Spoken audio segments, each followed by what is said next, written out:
Greetings. Hey, it's Susie Q. We're working with a beautiful band of energy. It's super powerful. I absolutely love it. We're going to give you the website. It's awakenow.org. Awakenow.org. And so we're going to be working with a beautiful written piece. It's not mine, it's with these other folks, but it's a river of being. It's a spiritual river guide, and it's a handbook of being. So we have Nathaniel Newby, Reverend Shirley Knight, and Linda Starr, PhD. She's my coach in Houston. All right, so we're going to be moving into some beautiful states of awareness, and it's going to be kind of like when I look at it, it's kind of like a parable, and so we're going to be focusing on that now. And we're going to begin right now. There's going to be 29, I think, maybe different versions of these videos that I'll be doing too, because I'm super excited. All right, so who am I? Where am I? And why am I here? So this book offers a map for the spiritual journey. Maps give us distinctions so we can talk about where we are. Maps allow us to discuss the path ahead. Wherever you are not lost, and you are not alone. All right. So this is a parable for the spiritual journey. A parable for the spiritual journey. Imagine you are a salmon swimming in the ocean. You go wherever the currents and food sources take you. Your focus is day-to-day survival. One day, you notice a change, and instead of drifting aimlessly, you start going in a definite direction. You swim towards the river where you were spawned, the river that brought you to the sea. As you swim up that river, you leave the salt water behind and begin to adjust to the fresh water. Soon you encounter rapids where the current is strong. You are compelled to continue, and coasting is not an option. You navigate the rapids and develop new skills.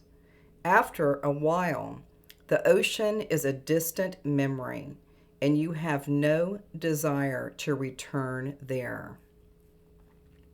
On your journey, as you confront and traverse the intermittent rapids, you learn techniques. You gain strength, resilience, and competence. In each section of the river, you discover the energy you need to meet the ever-changing challenges you encounter. Some of the fish around you do not make it. They get stuck, caught, or devoured. Some get exhausted and stop trying. Some seem content to stay where they are. Seeing this, you may team up with leaders or fellow travelers who assist you. Sooner or later, if you persist on your journey, you come to a large pool where you can rest.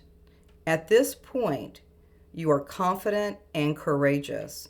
You may even look forward to the next challenge.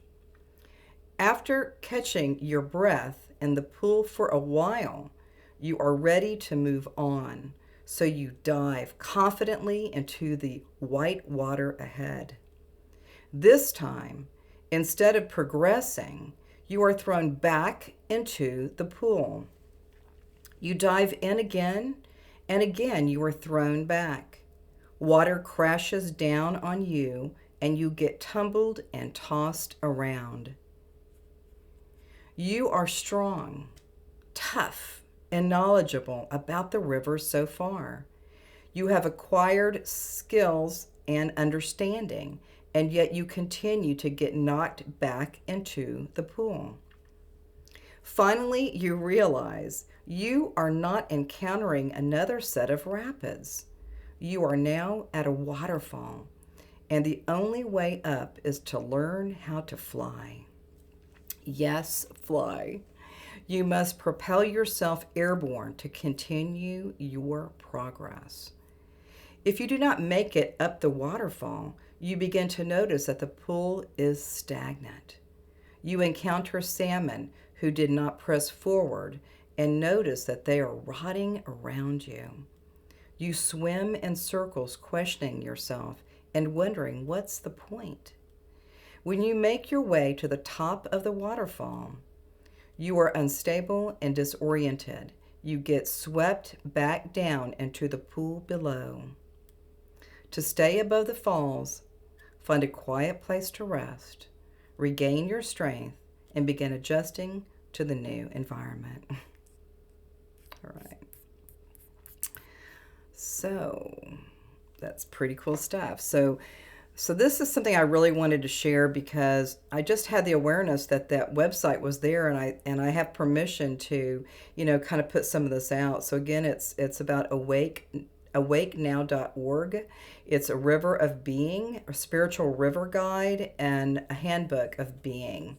And we have Nathaniel Newby, Reverend Shirley Knight, and Linda Starr, PhD, my coach in Houston. So when we start looking at some of these parables, we see that commonality with nature or with the humans, the humans, boots on the ground. And we start getting some more guidance through some of these senses of nature. What is nature, and what else do I need to do? And what is a parable? So we're going to be doing more of these, and I just love it because I remember back when I was in 2016 and my coach Linda Starr was, just kind of talking about all this, and then I just was like so enthralled with all of these states of consciousness. And sometimes we're in the fall, sometimes we're stagnant. I mean, all of these parables are really helping us to figure out like what's best for us. And you could say it's about nature, you could say it about the nature of yourself, about the nature of the environment, whatever that is. But these are great parables for you to consider, to look at, because just think it could have been a person that was trying to get in that that space, but it was the salmons. And so it could be any of that. But all of these energies, I think right now, are super ready to be revealed, to be understood, and to learn more about who you are, what you are, and where you're going. All right. So we'll see you soon, and namaste.